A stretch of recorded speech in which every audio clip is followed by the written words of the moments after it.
Bienvenidos a otro programa de Ventana a la Historia, y hoy contamos con nosotros a un personaje eminente de la sociedad gaditana como es don José Ramón Pérez Didersi. Muy buenas, don José Ramón. Hola, buenas tardes. Me vas a permitir, José Ramón, que te... Lo que tú quieras. Moncho, conocidísimo aquí en Cádiz con afecto por todo lo que ha representado. José Ramón Pérez Didersi, Moncho Pérez Didersi, él es abogado, vicepresidente del Ateneo, es consejero nacional de la Asociación Católica Propagandista, ha sido presidente también de la autoridad portuaria de nuestra ciudad.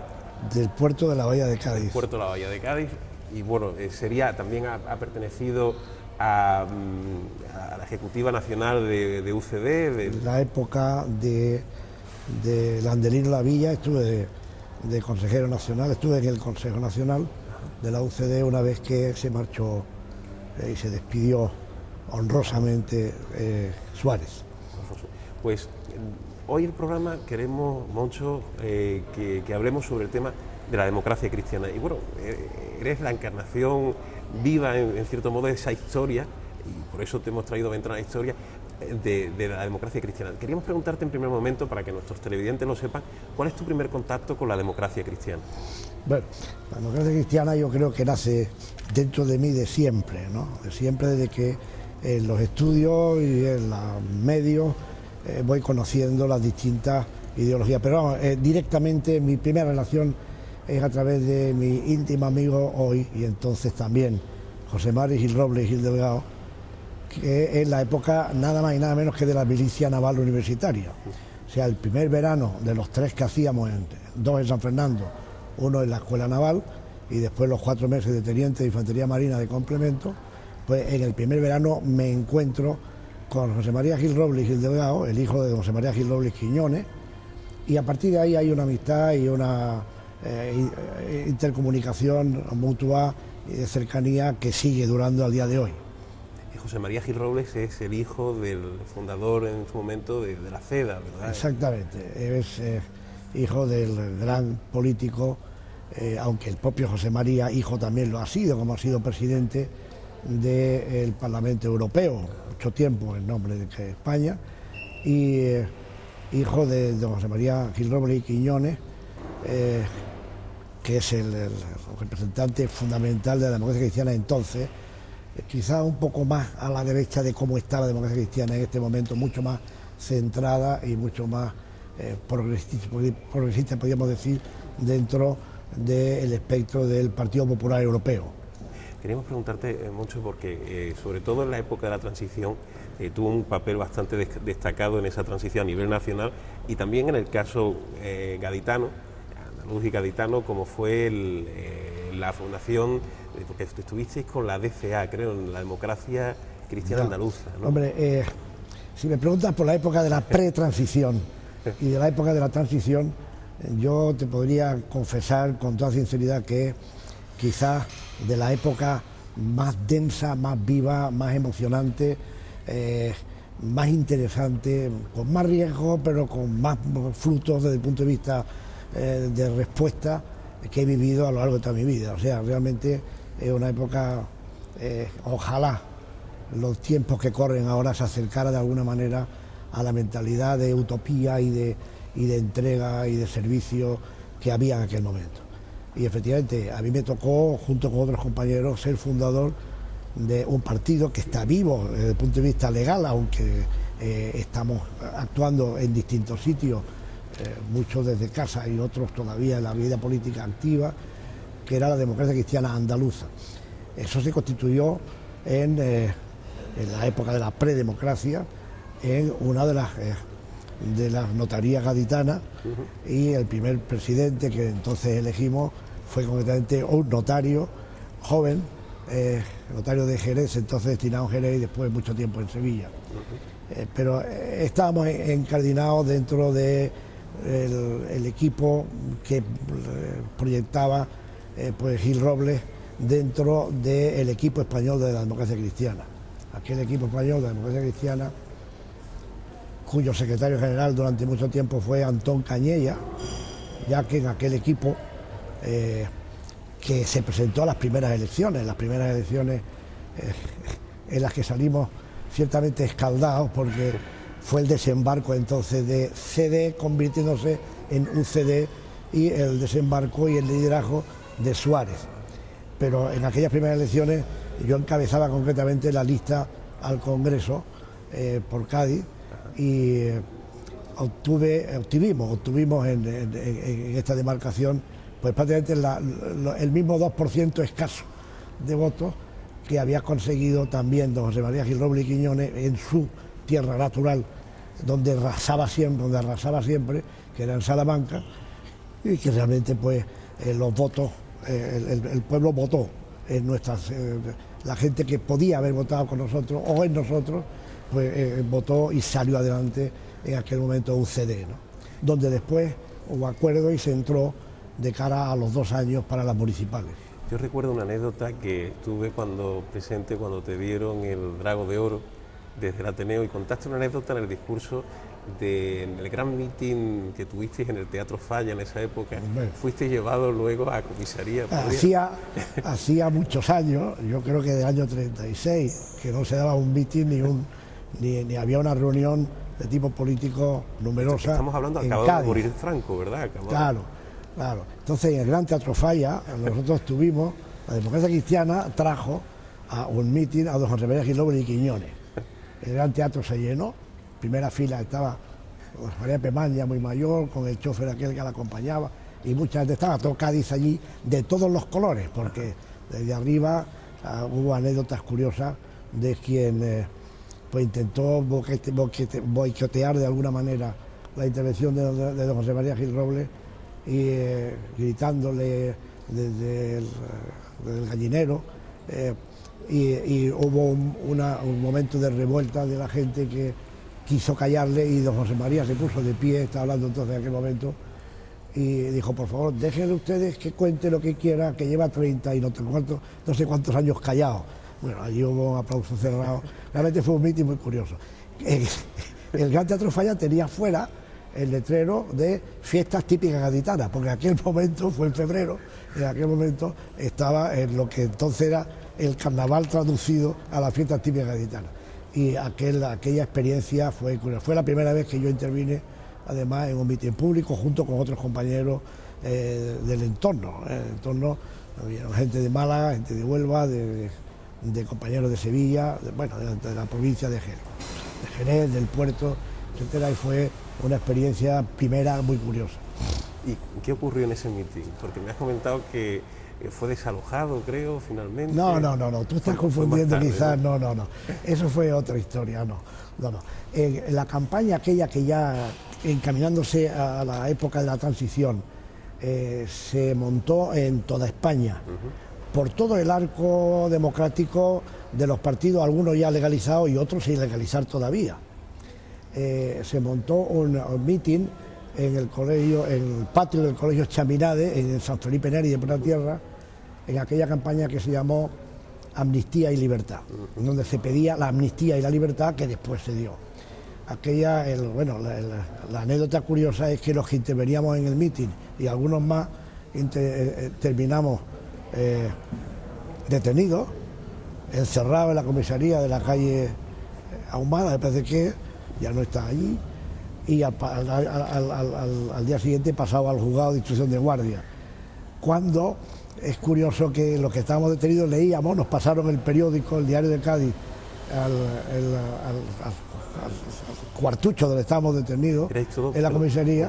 Médicos, arquitectos. Bueno, estaba pues el decano del colegio de arquitectos, catedráticos, médicos del hospital, algunos abogados, gente de los distintos sindicatos, algunos ilegalizados todavía, otros ya legalizados, y de todos los partidos. O sea, realmente aquello fue un mitin muy numeroso y muy curioso. Pero te termino de decir la anécdota, que es que nos pasaron el periódico y en aquella primera página del diario, en rojo, como había algunos titulares entonces, era Augusto del Cádiz, el director del diario, y decía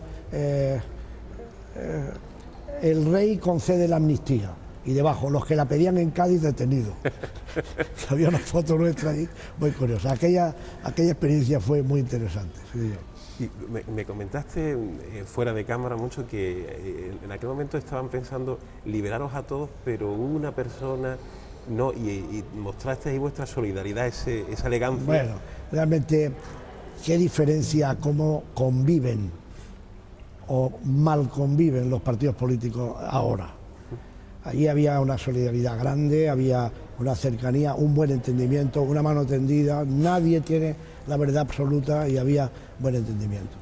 Y realmente de todos los que estábamos detenidos, hubo un momento en que el juez de instrucción, que después fue buen amigo mío y que está ya jubilado viviendo en Cádiz, después de pasar, yo creo que heroicamente, por la presidencia de la audiencia de San Sebastián en tiempos de ETA muy duros, bueno, pues aquel nos dijo, pueden quedar todos ustedes en libertad menos este señor.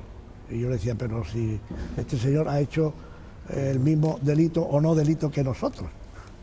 Un mitin que estaba autorizado y que estaba presidido por un inspector de la policía, presidiendo con arreglo a la ley en aquel momento. ¿Cómo nos vamos a ir los demás? Y si este, no, pero este tiene dificultades porque parece ser que es del Partido Comunista y todavía no está legalizado. Digo, es que ha hecho lo mismo que los demás. O sea, desde el punto de vista de delito o no, ¿cómo nos vamos a ir? Vamos a dejar a un hombre aquí. No, o vamos todos o nos quedamos todos. Y efectivamente, después de un rato de reflexión, pues todos salimos de libertad en medio de una cantidad de gente que había allí en los pasillos de los juzgados, porque aquello fue un espectáculo realmente lamentable por una parte y vivencialmente curioso por otra.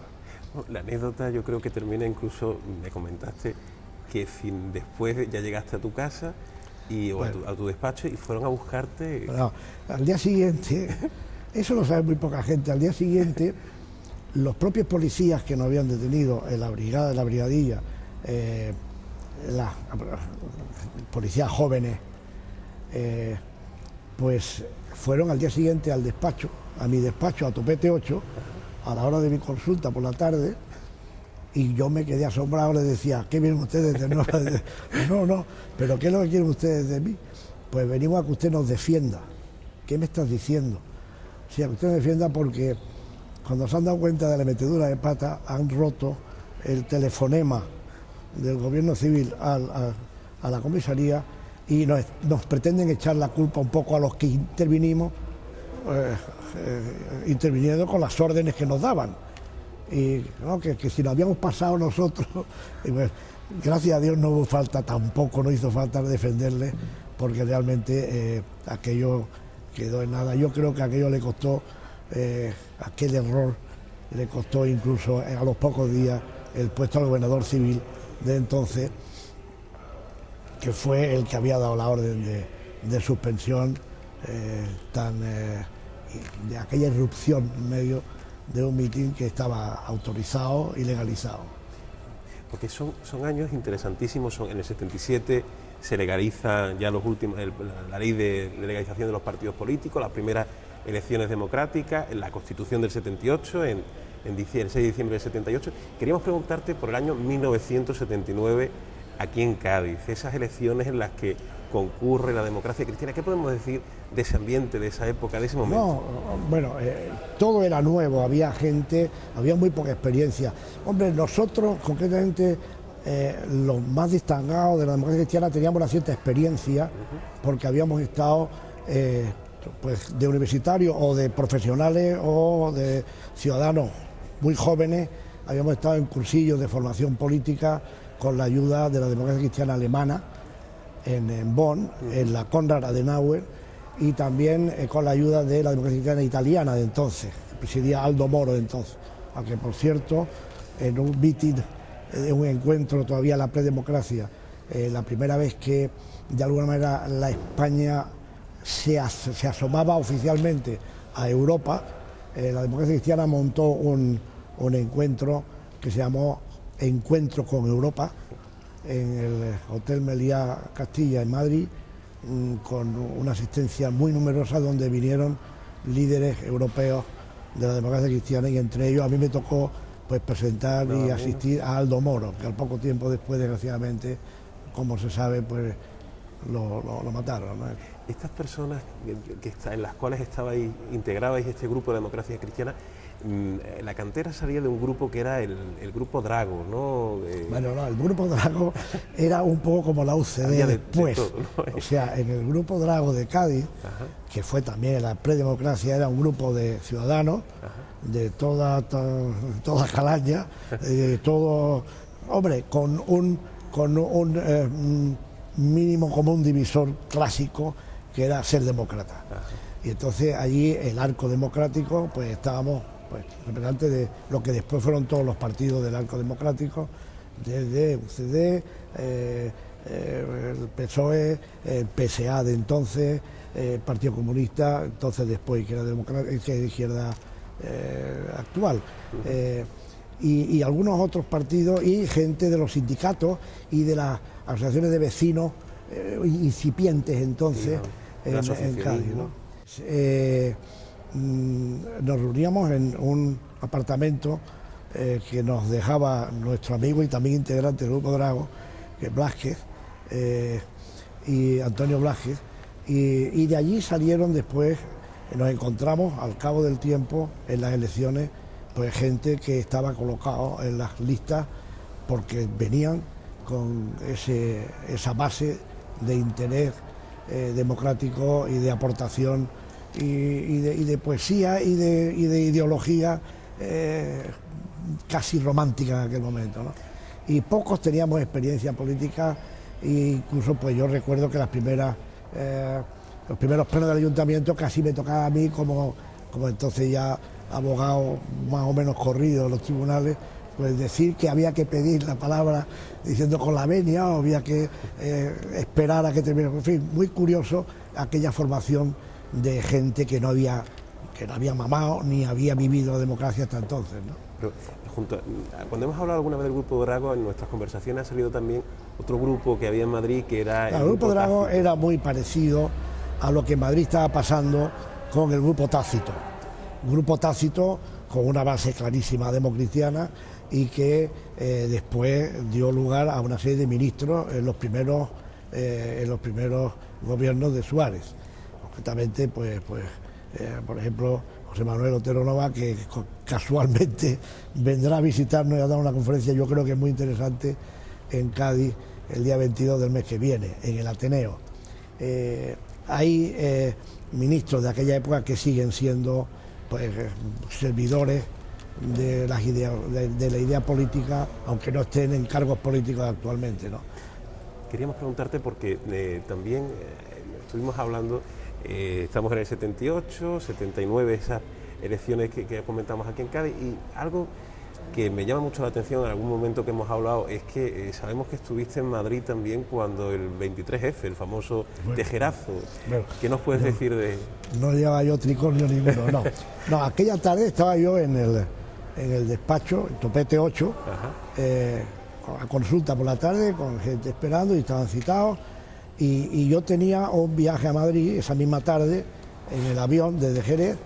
Tenía el coche y la maleta en el coche porque después de la consulta no me da tiempo de ir a casa, al aeropuerto, y de allí a Madrid me tenía una reunión en aquella otra actividad mía, no solo la profesional libre de abogado, sino como gerente o como representante de tabacalera en Cádiz, entonces lo que hoy es Logista, y era entonces presidente de la Asociación de Representantes Garantizados de Tabacalera.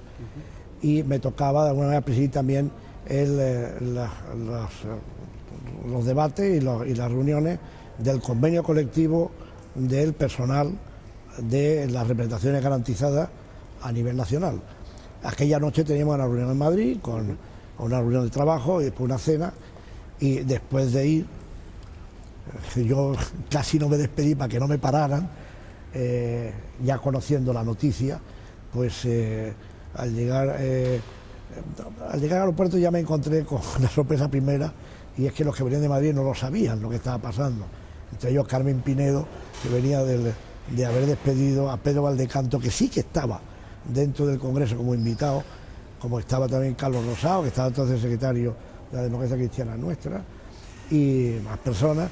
Y yo me fui a Madrid y viví completamente, después de la reunión y de la cena, me fui al Pala, al Hotel Pala, y de allí viví muy de cerca todo el movimiento que hubo entre los generales, la prensa, la salida, la huida de los guardias civiles, después la entrada de los cascos blancos, etcétera, etcétera, como después se fue aquello desbaratando, tiraban los fusiles, se bajaban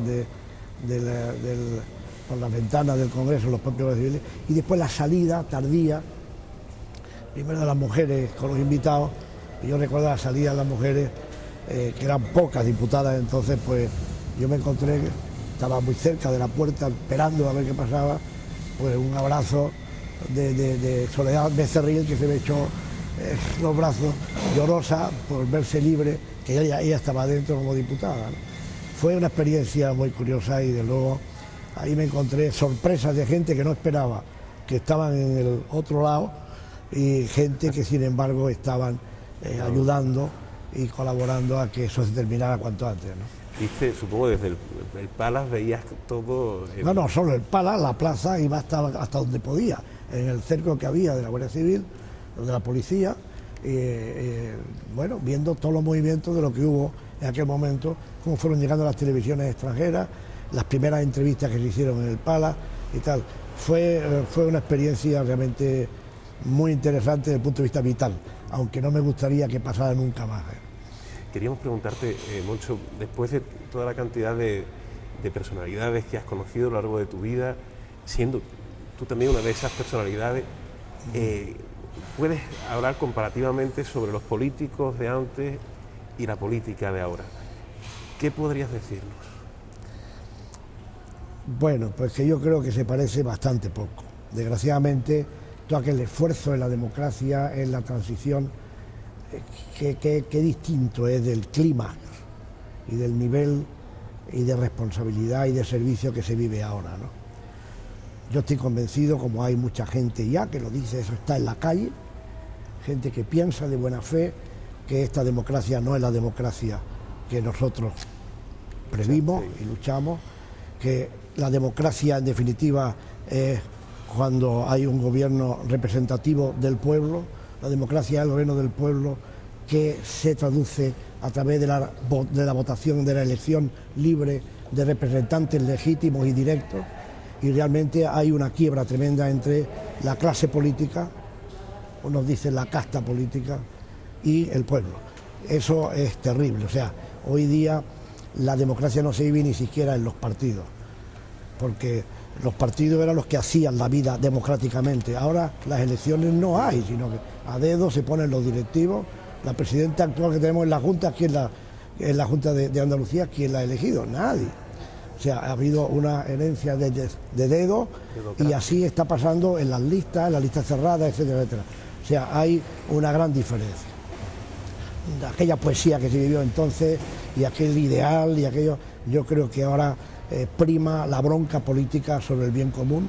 Hay una pelea constante y un mal entendimiento entre los partidos, y eso es totalmente negativo para el pueblo y para el bien común. Y por lo tanto hay una gran diferencia. Y esto yo creo que ha devenido de una democracia en una partitocracia, y de una partitocracia en una aparatocracia, porque realmente ni siquiera en los partidos hay elecciones internas y base electoral o base de asambleas donde se debatan y se discutan las líneas a seguir, etcétera, sino que hay en cada partido un grupo pequeño que es el que señala las líneas y señala las listas y señala toda la política, y por lo tanto ya no hay democracia. Y es por eso por lo que es tan urgente el que esto que está haciendo crisis entre nosotros no devenga nunca hacia un terreno de ruptura, sino a un terreno de reforma. De nuevo, hay mucha gente que de buena fe cree que estamos en una segunda transición, que el sistema ha hecho fondo y que aquí hay que hacer cambios, pero ya mismo. Podríamos decir, según lo que nos estás comentando, que no solamente son las formas lo que se ha perdido, sino, como tú dices, se ha perdido el fondo y se está tocando fondo. Claro, y además eso hace que cuando no hay feeling, no hay entendimiento entre la ciudadanía y los políticos, ¿qué puede pasar? Pues que, como desde la filosofía griega, el pueblo termina por adocenarse, por no pasa nada, por perder la tensión que el propio pueblo y que la ciudadanía se siente cada vez más siervo y menos ciudadano, con derechos y con obligaciones. Pero esto es lo que pasa. Yo estoy convencido que en no mucho tiempo el sentido común debe ayudarnos a salir de esta situación, que no es solo una crisis económica, sino que es una crisis de valores, es una crisis de servicio, es una crisis de entendimiento, y por lo tanto eso tiene que tener una reforma, quizá desde la propia Constitución, y que hay gente que está clamando en los medios, en los foros, en los ateneos, en las academias, en todas partes, para ayudar de abajo arriba a que esto vuelva a tomar un sentido auténtico de democracia. Queríamos preguntarte ya en último lugar, como demócrata cristiano, Moncho, ¿qué es lo que piensas que la democracia cristiana puede aportar hoy en día al bien común, a la sociedad? Que tanto... La democracia cristiana, aún sin decirlo, está aportando desde el principio toda una serie de valores que están intentando aflorecer constantemente. La persona, o sea, la política en definitiva está al servicio de la persona. El personalismo, y además una persona, no solo la persona lo más importante de la vida, sino una persona que vive en comunidad, y por lo tanto ese personalismo comunitario que es tan clásico y tan definitorio de la democracia cristiana, como es toda la política de los entes intermedios. Cuando se mueren los entes intermedios, la sociedad termina desarticulándose, es una cosa llana, Roma, sin más, siendo así como la familia, el barrio, las asociaciones, la vida asociativa, las instituciones ciudadanas, todo eso es democracia cristiana en definitiva. Y por supuesto, pues la propia educación, la educación de los valores, el esfuerzo, todo eso que hoy parece que se quiere y que no se consigue, ¿no? Ahí hay toda una enseñanza, y una democracia cristiana viva a través del Partido Popular Europeo, donde hay líderes pues, de primer nivel, no solo ya con el mando, con el ejecutivo en la mano, como le pasa a la líder de los alemanes actualmente, sino también como al presidente, por ejemplo, de Hungría, que acaba de llevar adelante y sacar en votación muy mayoritaria pues una constitución nueva, que es pura democracia cristiana, clara, el de respeto a la vida desde el nascituro hasta el último momento, el respeto a la familia, la educación, la convivencia, el que la sociedad civil esté viva y que sea la sociedad civil la que de alguna manera actúe y sea la política la que atienda las peticiones de la sociedad civil, y no que sea que el Estado, en definitiva, tome a la ciudadanía, que el Estado tome a la nación, sino que sea la nación la que está viva y el Estado lo que tiene que hacer es articular medios para servirla bien, ¿no? Pues, como ya ven, han podido escuchar un servidor del bien común toda tu vida. Te felicitamos mucho por ese servicio. Bueno, yo le agradezco esta oportunidad, y yo creo que esa conferencia que podemos oír de un buen democristiano como es Otero Nova el próximo día 22 de noviembre, con coloquio sobre la reconstitución de España desde unas posturas de posibles reformas de la Constitución. Eso pues puede ser una buena partida para el nuevo aula política o el nuevo círculo de debate político en el propio Ateneo, ¿no? Pues enhorabuena, y allí estaremos. Muchísimas gracias. Muchas gracias a vosotros. Gracias. Y señores, nos vemos la próxima semana en otro programa de Ventana Historia. Gracias.